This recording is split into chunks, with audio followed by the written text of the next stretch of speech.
Just like with all of our EasyWood turning tools, the toolbar should be flat on the tool rest, held firm, and it should be parallel to the floor. Should always be turning at center point on your project, and always check that. The tool rest should be as close to your project as to operate safely, and ensure that your project is secure on your lathe for normal operational turning. Also, please follow all manufacturer safety instructions on both your lathe and your tools.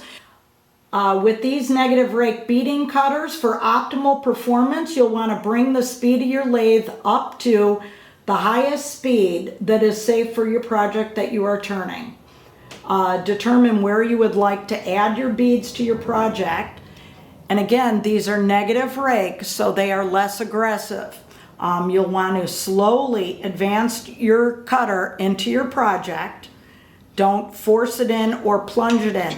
Just naturally guide it into your project, slowly advancing it. And when you reach this center point where you've made your bead, optionally, you can then rotate a little left to right to provide further definition on the beads that you've done. When you move along, if you want to do multiple beads, you'll start at the beading point of the previous one. And again, same process. Slowly advance the cutter into your project. Do not aggressively push it in. Let the cutter do the work. And then when you reach that center point, again, you can turn left to right at that point to give further definition.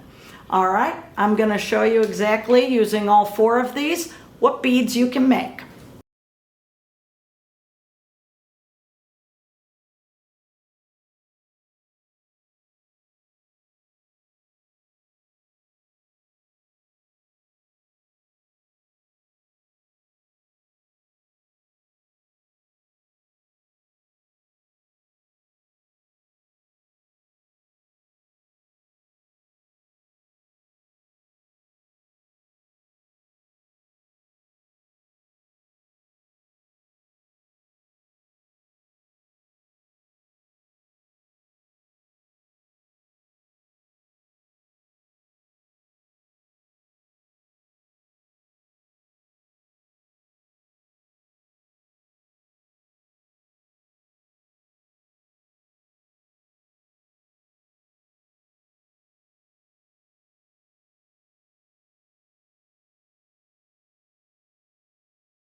Well, there you go.